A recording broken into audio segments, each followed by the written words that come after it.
So the introduction of this presentation, we know that agriculture, now let's come to Nigeria, and even it's a global issue, but let's focus on Nigeria in this presentation now.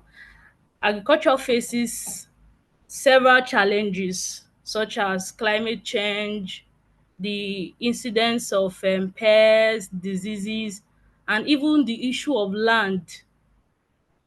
So these issues, they are actually that's the challenges that are being faced by agriculture in Nigeria and the world at large. And even researchers, they have projected that by 2050 that the world's population is going to exceed 9 billion. That's research. And now, in time past, humans, they've been modifying plants and animals for thousands of years through methods like selective breeding, crossbreeding, so that they can enhance desirable traits in plants. But just that this issue of natural selection or this selective breeding also has its own limitations such as the timeline. That's the time frame for you to even get the trait that you are looking for in a particular that's the trait that you want. For you to get it, it takes time. Then sometimes you might even do the crossbreeding, and you end up getting something different from what you want. So a lot of limitations, which which brought about this biotechnology and the issue of genetically modified organisms in the world at large. So this presentation is now going to focus on the science of GMOs, and we're going to explore how they are made, how they have been used, and we'll still debate around their safety, the safety of these GMOs. We are going to be talking about them. So scientists, they looked at, okay, how will they be able to solve this issue that is being faced by agriculture, and they just still figured out that, okay, this biotechnology that has come into play definitely is going to go a long way in helping to curb some of these issues such as pests and issue of land and all that. So that's one of the reasons why we have these genetically modified organisms. Now, what are these GMOs? Yeah, we say that GMOs, or genetically modified organisms, they are living organisms whose genetic material has been altered using genetic engineering techniques. So these are organisms whose genes has been altered.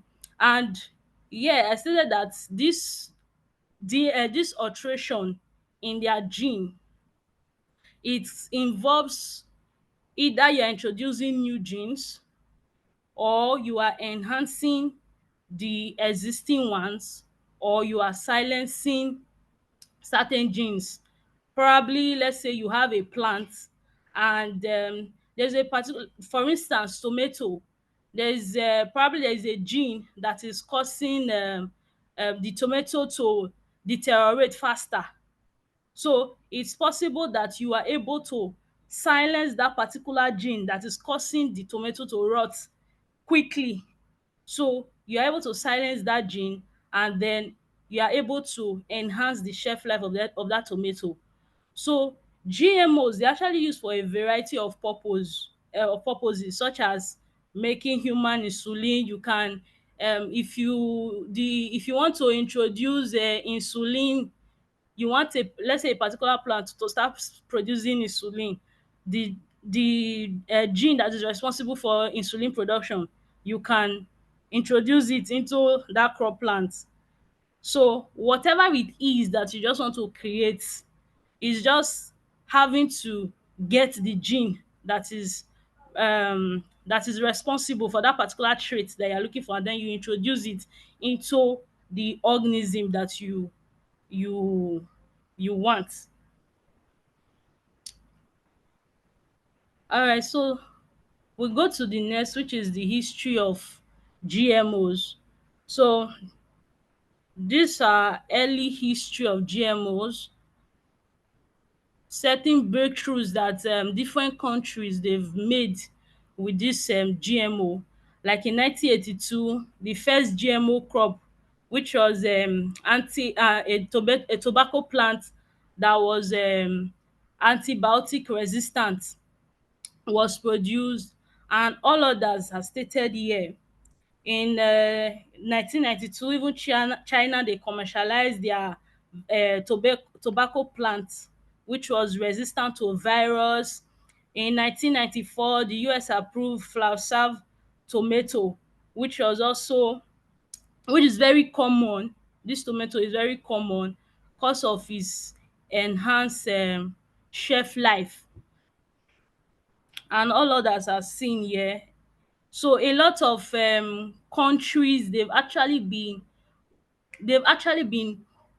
doing things in terms of manipulating genes of various organisms and introducing desirable traits that they want.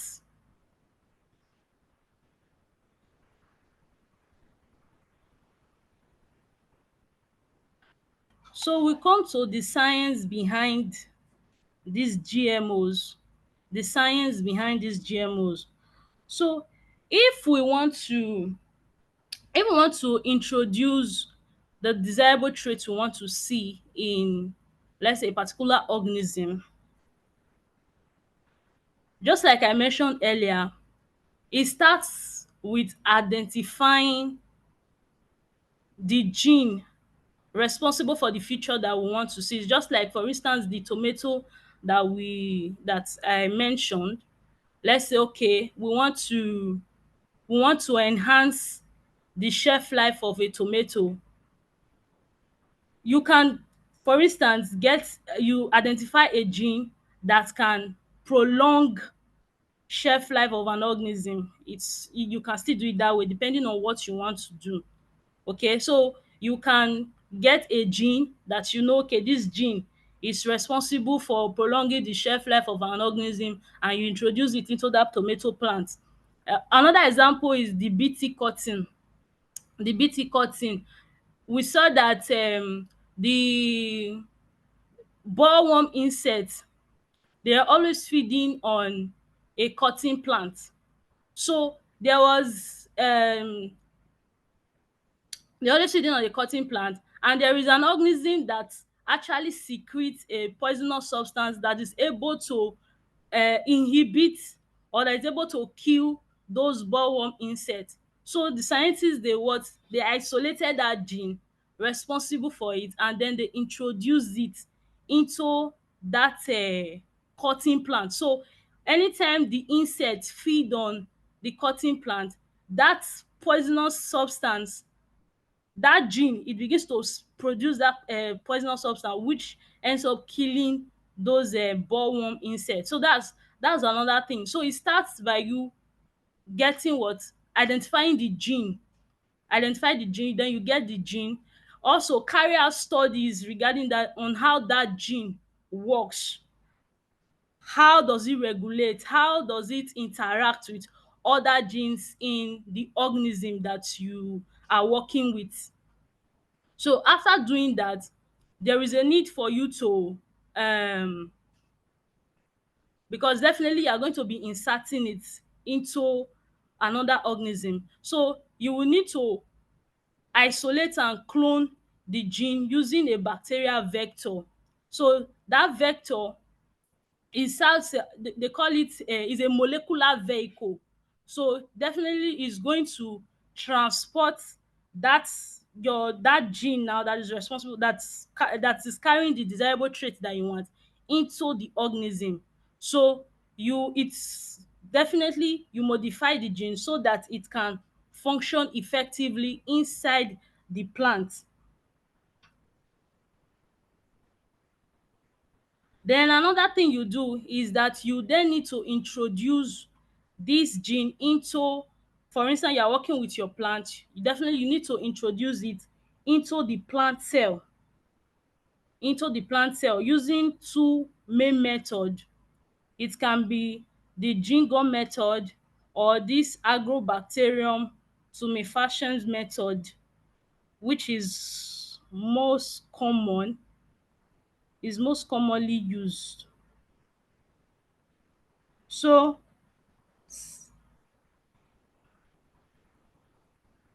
and other method that you can still use, we still have gene editing. So that gene editing is also like it's just like a molecular scissors. So with that, you are able to cut out probably the gene that you want to eliminate, and then you introduce your desirable gene that you want to incorporate your into your host organism. Then the next step is selecting the transformed tissue after incorporating your desirable gene into your organism. So you place your plant tissue on a selective medium, and then the genes, that's the organism that you are working with, that is now able to that gets the desirable trait, that's the gene responsible for the desirable trait that you want. The organism that is able to pick it up, that is able to express it, so that's now going to be the organism that you are then going to regenerate using tissue culture. And then you grow, in this case you are growing the plant using tissue culture, and thereafter it germinates into a whole plant.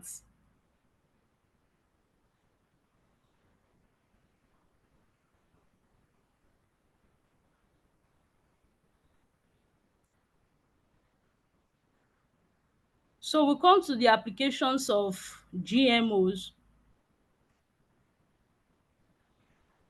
Just like I've explained some before, like the BT cotton. Then another is the golden rice. In this case, they made rice to start producing vitamin A. So what they did was that they identified the gene that was responsible for the production of this beta carotene, and then they incorporated that gene into the rice plant, and thereafter the rice started producing um vitamin A. So anybody that consumes the rice, definitely.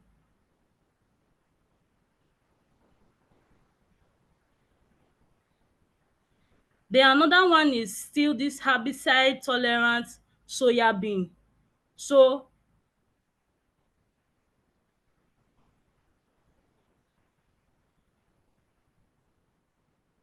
and then the next one is still GM papaya, which is rainbow papaya.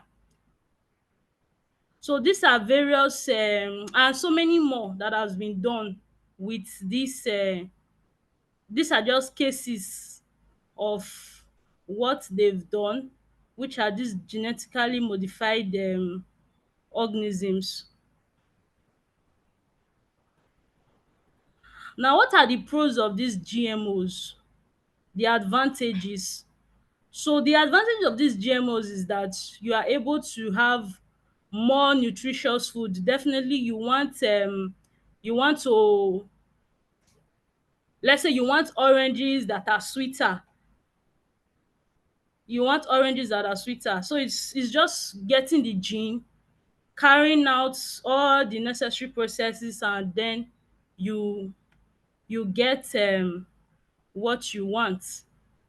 Then you're able to have tastier food, disease and drought resistant plants, insect resistant plants, increased supply of food with reduced costs and longer shelf life, then faster growing plants and animals, food with more desirable traits such as potatoes that produce less of cancer causing substance when fried. So basically you can do whatever it is you want to achieve definitely you can achieve it with GMOs. Now the concerns on these GMOs is that, and which has been one of the major fears of people, the possibility of these GMOs having toxic effects on humans, that's after having to consume the plants. So it's possible that sometimes some of dis there might be some adverse reactions on their body. So and another thing is unexpected or harmful genetic changes, foods that are less nutritious. Like for instance, the flour serve tomato, according to what I studied, that one of the concerns of people after that genetically modified tomato was introduced was that a lot of people dey complained that it was the taste was not just soothing, like it wasn't tasting nice for their liking. So it's possible that after modifying the plant or the organism, something else might just come up. Then decrease in biodiversity. Another thing, by the time you now have a genetically modified tomato, for instance, and then the conventional tomato, so it might happen that by the time you plant the conventional tomato in a farm, for instance, and you still plant the genetically modified tomato on the same land, so there's every possibility that the genetically modified tomato will end up consuming, or having to overshadow the conventional one that was planted in the same farmland. So like you cannot have more of that genetically modified tomato dominating the land, and as such you might have reduced numbers of the conventional tomato that we know of. So that's another concern of people.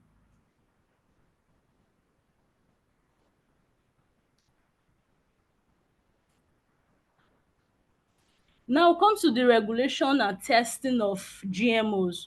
So there are lots of government agencies in various countries that actually regulate dis that see to dis genetically modified organisms. For instance, in the US, so the US Food and Drug Administration, FDA, they also see to all GMO organisms to make sure that they are safe. And also the US Environmental Protection Agency, the US Department of Agriculture, they are all involved in the regulation and the assessment of safety of these GMOs to humans, animals, plants and the environment. So in Europe, we also have the European Food Safety Authority. In Nigeria and Africa, the National Biosafety Management Agency, and other countries also have biosafety. So there are a lot of bodies that actually regulate these GMOs in various countries that see to the safety of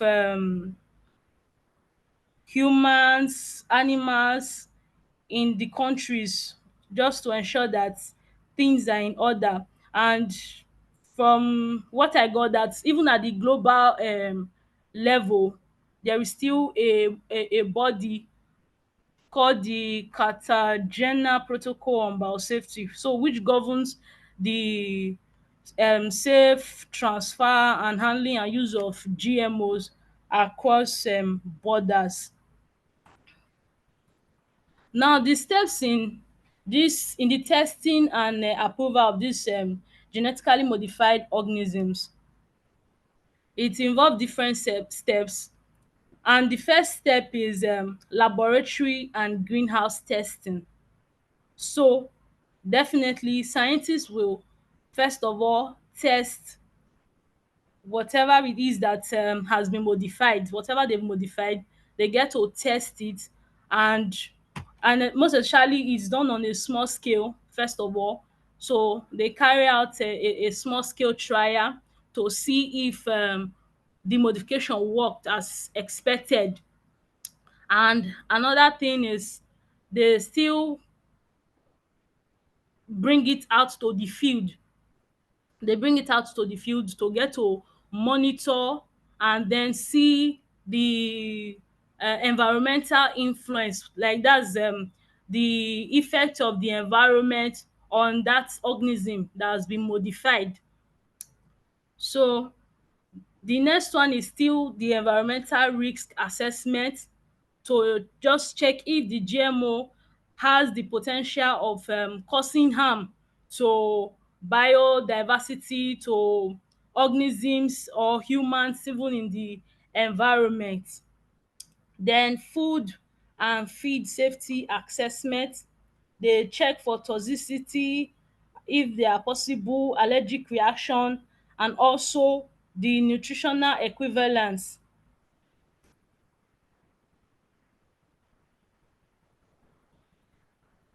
to conventional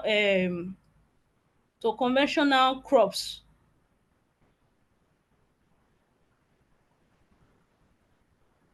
Another is still socio-economic and ethical review. So they get to access if, okay, this genetically modified organism that has been introduced, how it does it align with the need of farmers or the consumers, and the values of that particular country or so. So it's just like, for instance, in Nigeria, if there are people that are, if possibly the number of people that are in support of that particular product, they get to access, okay, will these people be willing to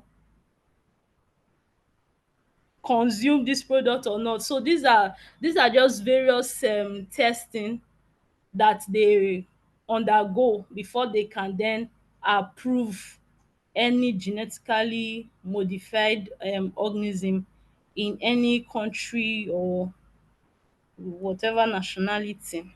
So in conclusion, to conclude my presentation, GMOs, they are not a perfect solution, but they are also not something to be feared, because a lot of people, they, or some persons, they are scared of GMOs, while some that probably are aware of the science, or that just have a knowledge of it, they kind of don't see anything wrong with it. So different people with different views. But these GMOs, they are simply powerful tools that, if we really utilize them well, we they are properly regulated and they are applied ethically, then they can help us achieve sustainable farming. Such as the incidence of pollution, the incidence of pollution caused by pesticides, the issue of land, the issue of reduction in food quality, and so many other agricultural challenges. So these GMOs, they can actually help us achieve sustainable farming, better health. Just imagine, like one thing that one concept that our lecturer introduced to us then when we were in school, that when you want to treat yourself, instead of having to take drugs, because not everybody that likes drug, but it's possible for you to now introduce that, let's say whatever it is, let's say it's insulin. It's possible you are eating a corn, that after eating the corn, you have that insulin in your body. So you are able to have better health and stronger food security. So the future of GMOs really depends on ongoing research. More research needs to be carried out fair policies and open conversation between scientists, farmers, policy makers and the public. Thank you for listening to my presentation. Thank you so much, Precious, for the presentation. We really appreciate. So if you have any questions for her, So, you can drop it in the chat box. Whether question, suggestion, you can drop in the chat box or indicate by raising your hand so that you'll be given opportunity to either ask your question or contribute. and your contributions too, they are highly welcomed. Yeah. So if you have any contributions, question, okay, someone is raising the hand already. You can go ahead. Adede, I Uh, don't know if I'm getting the name right, but you can go ahead. Thank you. yes, you got the name right. Thank you. Um, Thank you, Precious, for sharing. I just have one question out of curiosity. Do you know of any example of a genetically modified organism or a case whereby a genetically modified organism was introduced and then withdrawn because of evidence of risk that was caused either to the environment or to the people who are consuming it? Okay, actually no I don't, but based on some articles that I read, one particular one said that up till now there has been no case of probably a genetically modified organism that has caused any risk, although I don't really know, I did not ascertain the if that information was authentic, but based on what I saw, it was stated that there has been no case of any GMO that has caused any risk or any put it, like there has been no case that of such GMO. So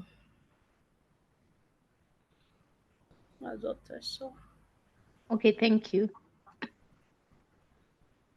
Any other questions or contribution is welcome. We are too silent, so nobody seems to be talking.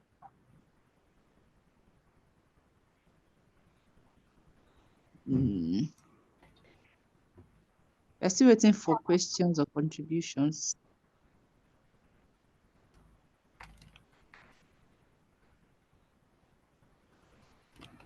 Okay, it's like we don't have any other questions for her. There another part of this presentation is also for everybody to share their own perception. So based on this presentation, what are our thoughts? GMOs, are they what we should fear? Should we be scared? Should people be scared? What's your own take? If you see a GMO product, is it something you will likely consume? So our feedbacks too and our reasons is also part of the, like, we want to hear from everybody. So a GMO product, is it something that you're likely to consume? What are your reasons as well?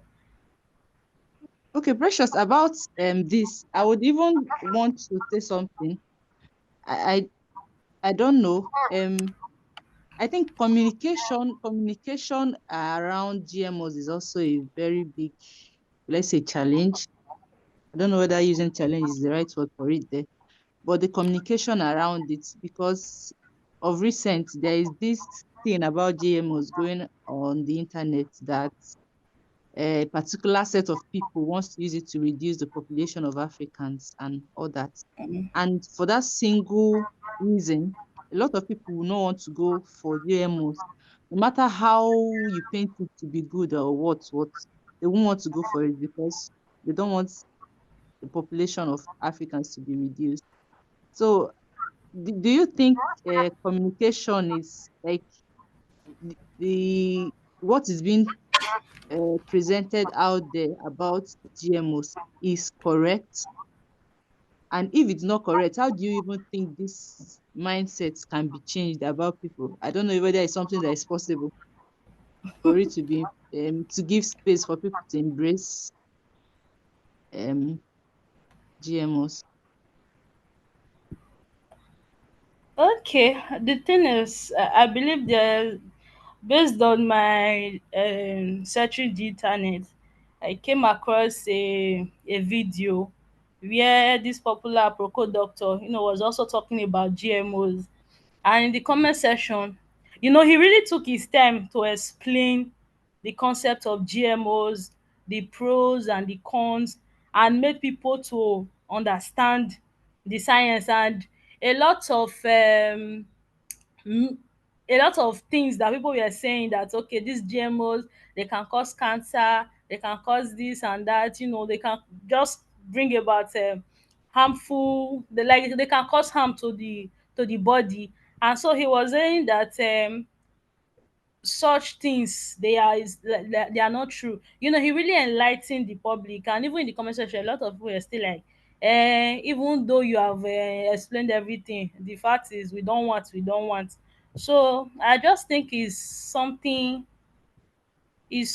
that is personal.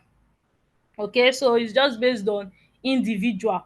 No matter how you even explain the science, no matter how you want to make people see the truth or know the truth, they will still want to just hold on to their opinions. So it's a personal thing. That's just what I think. It's just a personal thing. You Okay. cannot change the mind of everybody. But there is a question in the chat box from Abdulafiz. He said, if you could explain again the main difference between previous breeding techniques and GMOs. So basically, he's asking for explanation um, to give the main differences between the previous breeding techniques and GMOs.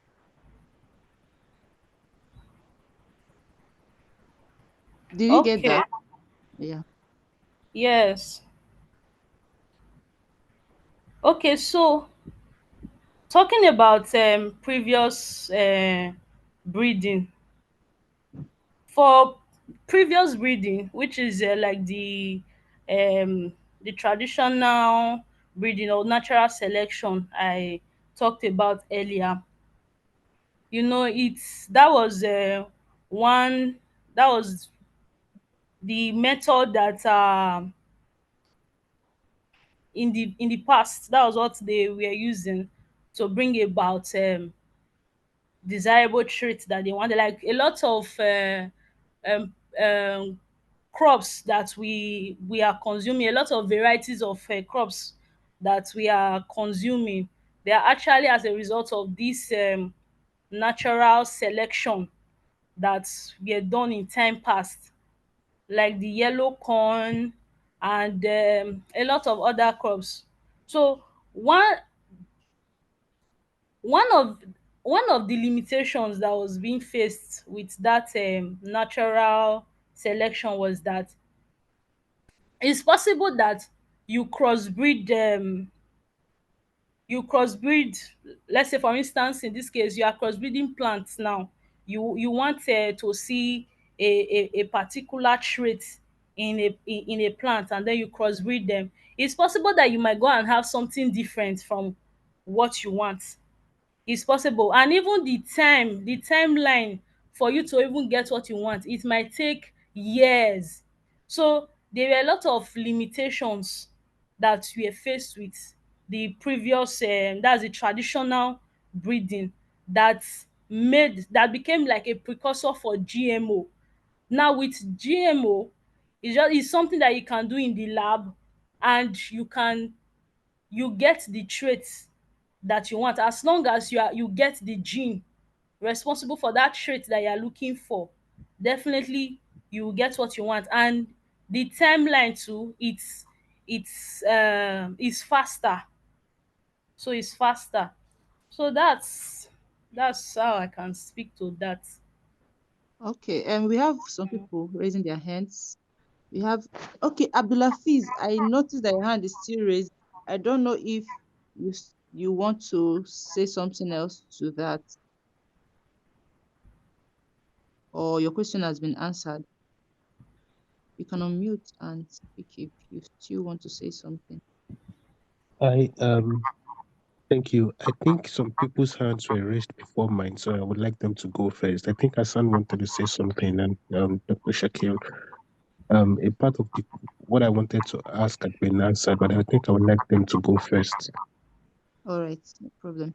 So, Hassan, you can go ahead. Hello, Hassan. Hello, good evening. Or good morning, wherever you are.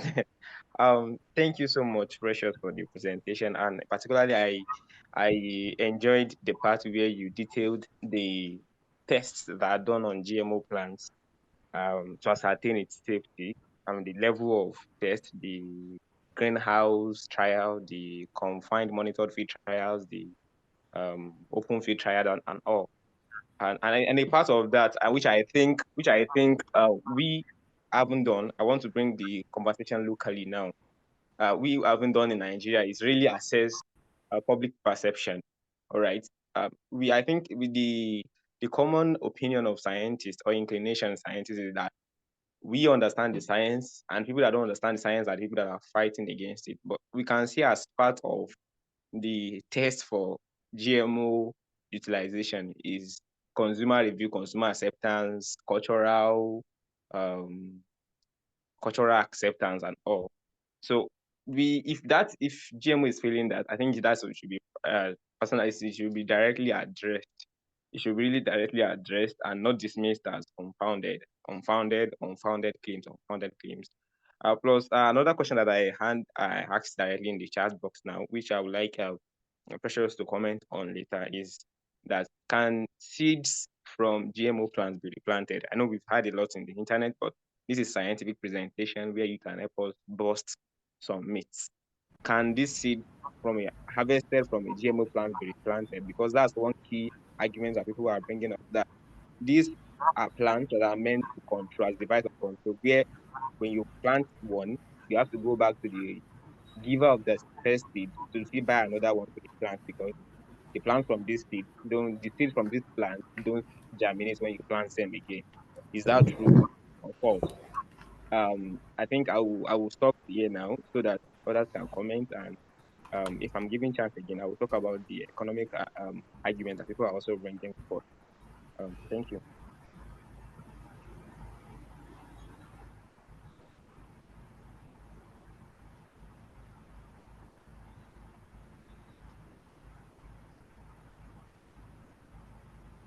All right. Precious, do you have anything to say to that, or I should go ahead with other people? You can go ahead, ma. All right. So, I noticed that okay, I think he has already asked the question. There is a question in the chat box. It says, if GMOs can lead to unintended genetic modification in non-target plants and animals, would that be through consumption of the plants by the animals? If yes, can those modifications lead to gene modification in humans through any viable mechanism? Did you get the question? I'm still trying to understand the question.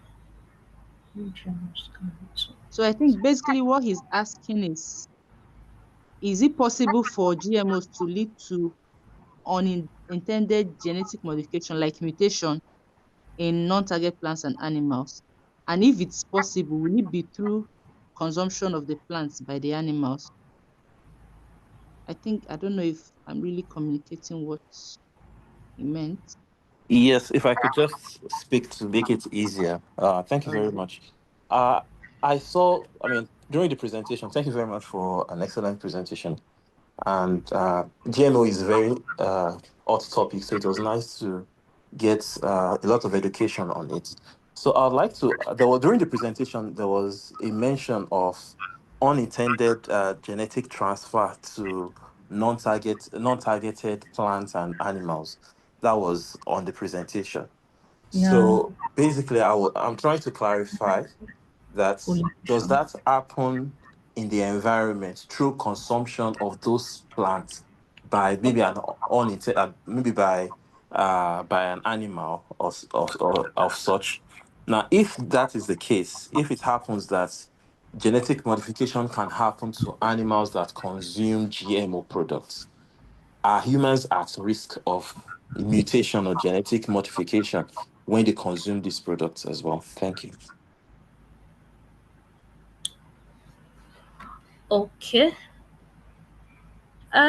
Well, just to um give the little information that I have on this your question, I think that particular concern is regarding the fact that, let's say you get to plant uh it's just like when I was talking about a conventional plant and a genetically modified plant. You get to plant them in the same environment, in the same field. So it can happen that there can be cross pollination, probably due to environmental factors. So that can also result in, it can result in some modification. So anyway, I don't really have a detailed explanation on that. So I might not really be able to give a full answer to that. So probably I can get back to you later on this your question. So I think that's one way this can happen, but it's not. I don't think it's through consumption. Can I Thank you. make a response to that? Just sharing thoughts on the same question. You can go ahead, Adede. Um, so I think on the off-target effects, my from my understanding of how genetic modification works, there's you could have an off-target effect in the plant or in the organism that has the modification, because most of these technologies are not exactly perfect. But then again, it's kind of a long shot because it depends what off-target effect is it? Is it maybe knocking off another gene that probably does not uh, affect any major yield or output? Or is it something that's a silent change that really doesn't affect the, for example, the protein product? Because when you consume plants or when you take your food, you're taking in, you're looking for nutrients that you can take in and hopefully, I mean, get better nutrition out of it. So looking at the question on whether the modifications can lead to genetic modifications in humans, I don't think there's a viable mechanism that can directly explain that, because for a mutation to happen in like the human body, it might I think through consumption of plants might be a very long route. So I think maybe that's something that might need a bit more analysis or just looking at it deeper. But I think just from the understanding of how genetic modification works in plants, I don't think it will directly affect or modify human genes. All right. Um, Um, I yeah. believe that it can, but just under epigenetics. Okay, hello. You know, hello? Genetics. Please, if you're not Sorry, speaking, can you mute, because I think we have a lot of people unmuted now. If I should you need mute. to just raise your hand so that would it will be orderly. Thank you so much. Okay. Sorry about that.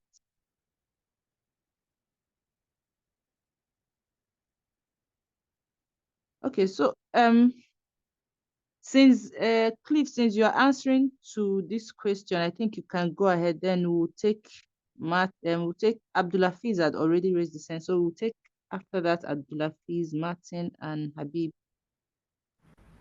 Sorry, might not hear you clearly. Okay, I said there was someone was trying to give a response. That's Cliff. I don't know if I'm getting the pronunciation. So I was like, he should go ahead since he's giving a response to the last question. Then after that, we would take Abdulafiz, Martins, and then Habib. Okay, ma. Okay, thank you. It's Clive.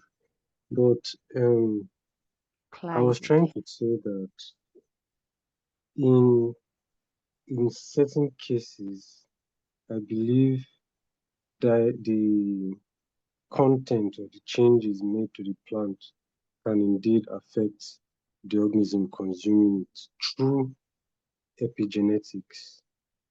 So here, epigenetics basically involves modification of the or changes in gene expression rather than changing the DNA sequence. So it wouldn't technically change our DNA sequence, but just change the way it expresses itself through histone modification and DNA methylation.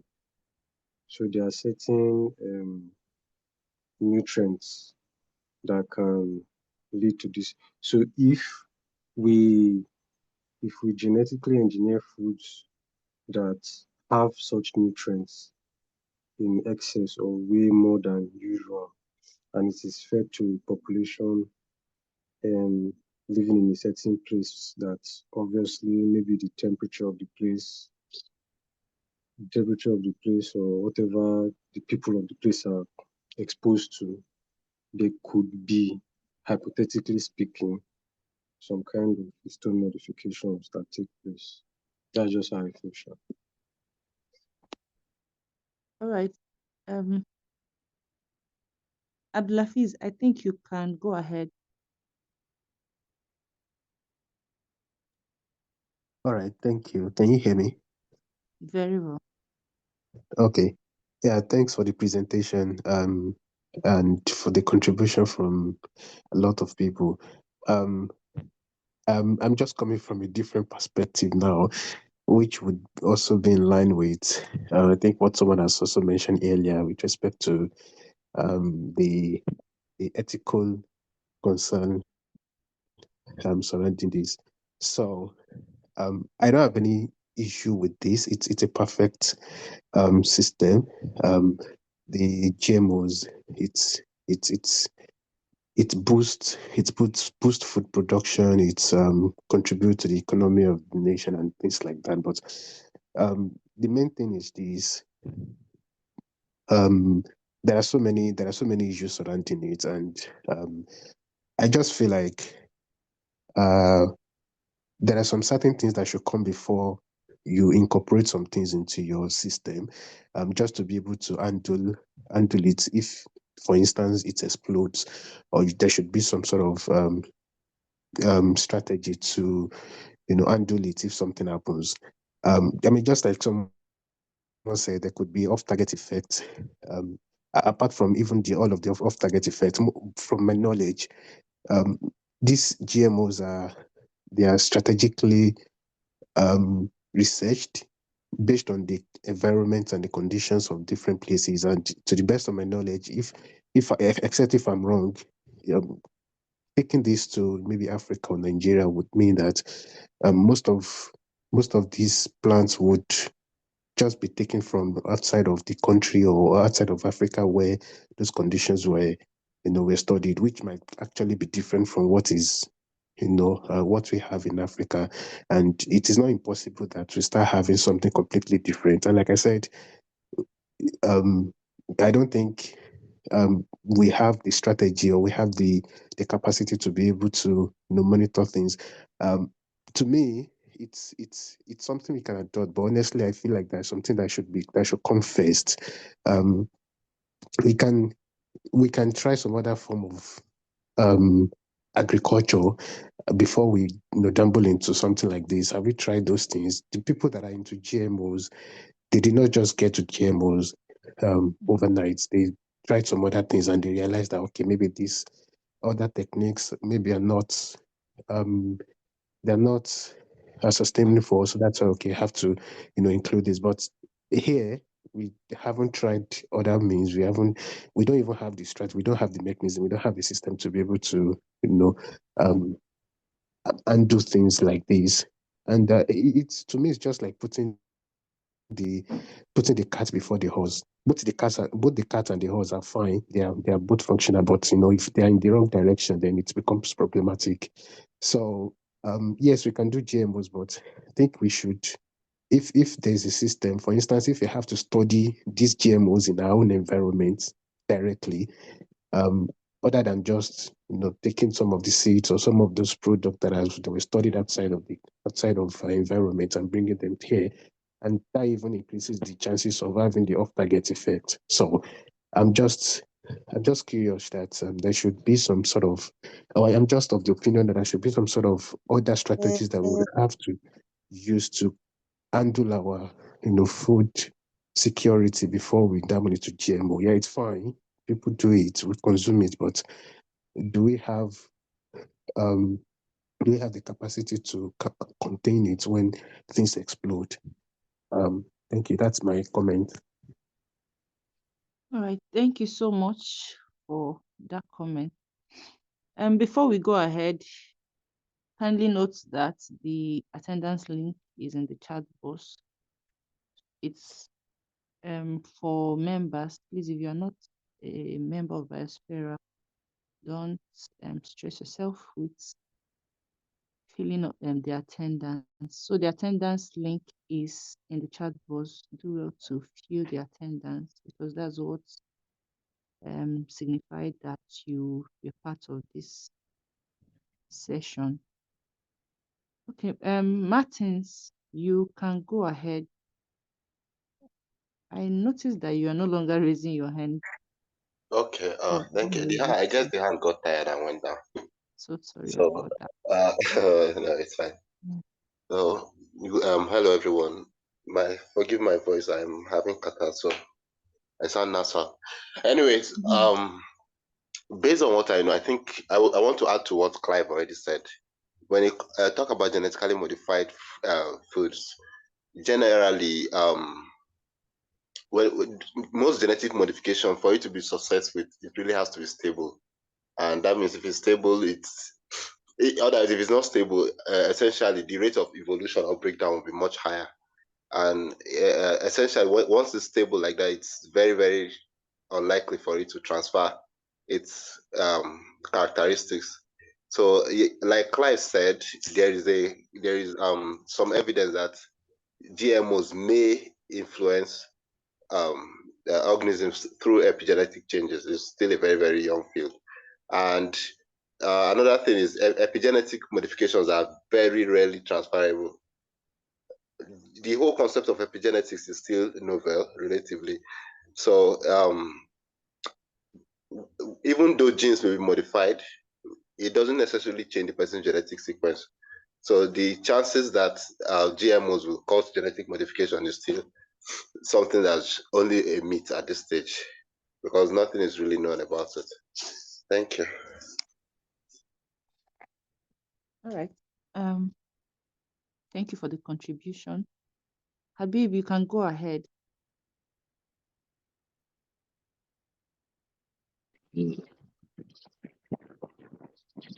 Yeah. Hello. Yeah, we can hear Am you. I? Go ahead. Yeah. Am I audible enough? Very well. Okay. Okay. Thank you so much. I think what I was about to say, most of the people that spoke before me had mentioned some of it, and very good presentation from the speaker. So I just want to add just one or two. What I feel about GMO. I think this GMO has been raising a lot of a lot of comments online. People have been saying, "Oh no, they want to come and control our population. They want to, and I feel like, why do we need to announce to you they want to come and control our population? You take a lot of things from them that you can just reserve it to them. Take vaccine, take that from them. You can easily modify anything for you without you even know. Hello, Yeah, hello, I can hear Habib. you. Yeah. I think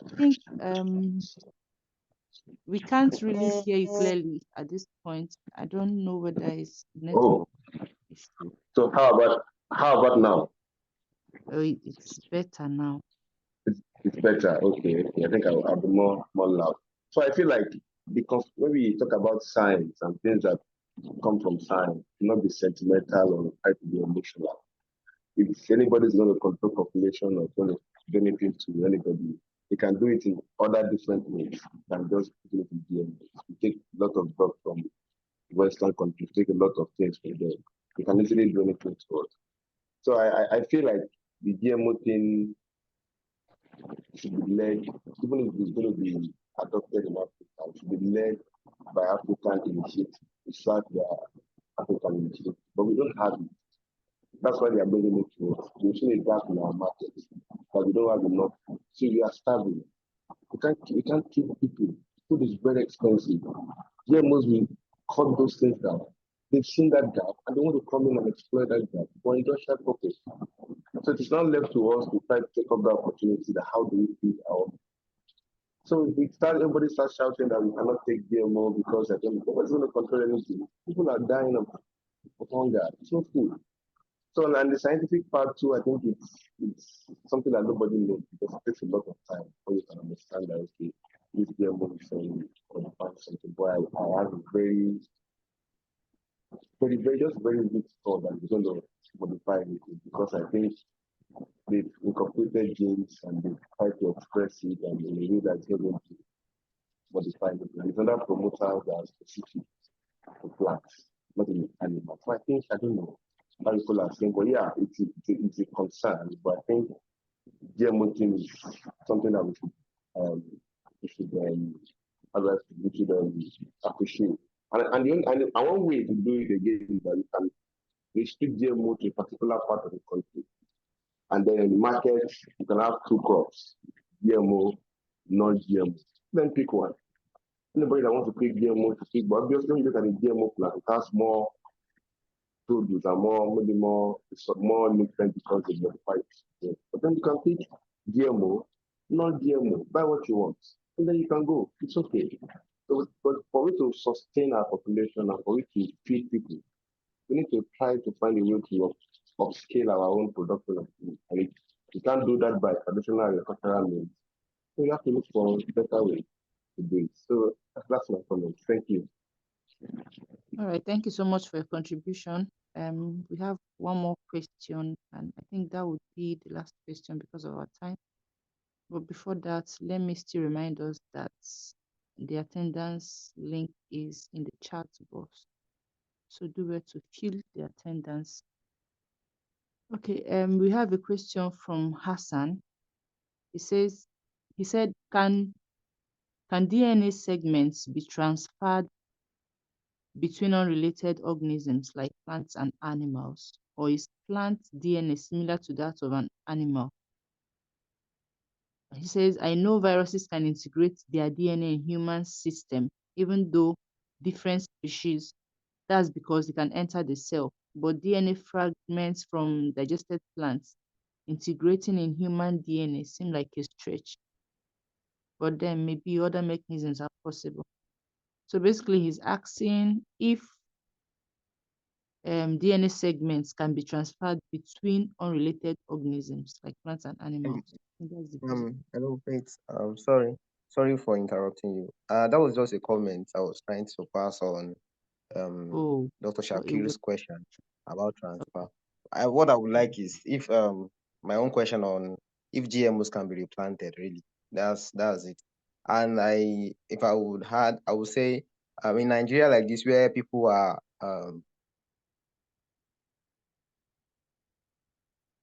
Oh, I think Hassan just left the chat. I don't know. Okay. Let me remind us again that we have the attendance link in the chat box. I don't. Hassan, are you back to the call? We lost what you were saying at the point. Hello.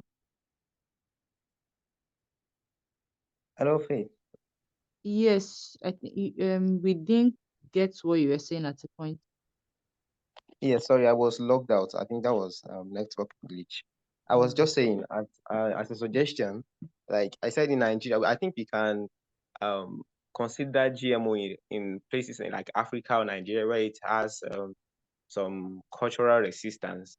Like we can consider non-edible GMOs, about cottons and all things that are manufactured for industrial use, not for for edible. So we can still maximize the yield, and we could testify that okay, this thing is actually improving. So we could use that as um, as probably evidence of how this thing can actually help us. But right now, in a world that is filled with conspiracies, there was a time people were making joke like, so people that didn't take COVID-19 vaccine did not eventually die. People are like, okay, there's a lot of conspiracy going on at us, and nothing can be trusted. So if you are bringing something that sounds like genetic modification, potential for off-target, off-target effects, and all, it might seem like what people would really have second thoughts about. But we can start from something non-edible. Yes, we can start from there. So that would probably not raise people's feathers that heavy, and we could move further from there. Otherwise, we're thinking about going directly into edible ones. Issues like the ulterior motive of the West and all will keep on coming up, and we'll just be moving it further. Thank you. Well, all for right. that Thank question you for. about that replantability, I don't know. It's really a thing of concern that okay, would we continue to buy seeds from the Ministry of Agri, or are we going to just buy once and we can replant it at our convenience? All right. Thank you so much. Precious, I don't know if you have anything to say to that. Okay. So based on my findings, those regulatory bodies, they actually are the ones that, like, they kind of have a law regarding replanting of GMO seeds. So, and even before those those farmers that want to even plant it, before they can plant it, they even have to sign, like, it's, they kind of have strict laws on that. And another thing is, most times they say by the time, because those GMO crops, they are actually hybrids, they are hybrids. So by the time you replant them, it's possible that the kind of trait you are going to see in, let's say, in the plant, for instance, is going to be reduced. Like, it will not be what you saw, like, when you, that's in the first generation. It's not going to be like that. So it's going to be reduced, and you're, at the end of the day, you're just going to end up having poor crop quality, or a poor quality of crop. So that's just my findings on that. So most times it's not just advisable that they replant, and getting the seeds, there are strict laws on that.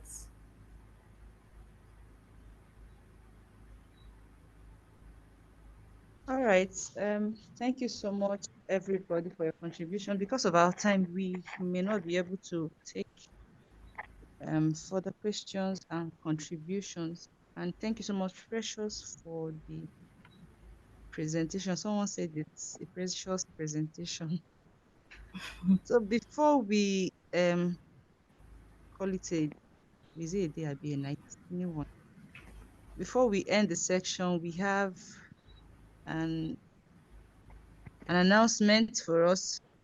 So Ruth, I don't know if you are on the call. She has Yes, an I announcement. am. Thank you, Faith. Thank you so much. Yes, so quick announcement, everyone. We are commencing our community-wide checkups And so what that means is that please anticipate in the coming days that a community volunteer is going to reach out to you to ask some questions and then just get your thoughts on certain things. We ask that you be as gracious and as open as possible when they come to your DM or when they give you a call. So yeah, please just look out for that. That would be going on for about a couple of days, and then that will be it. But just please look out for that. And please, when they come to your DM, try to prioritize their messages. Thank you. No, this is Ruda, please. Thank you. Thank you so much. Whether it's Rachel or Ruth, you've gotten the information. All right. Thank you so much, everyone, for joining this section.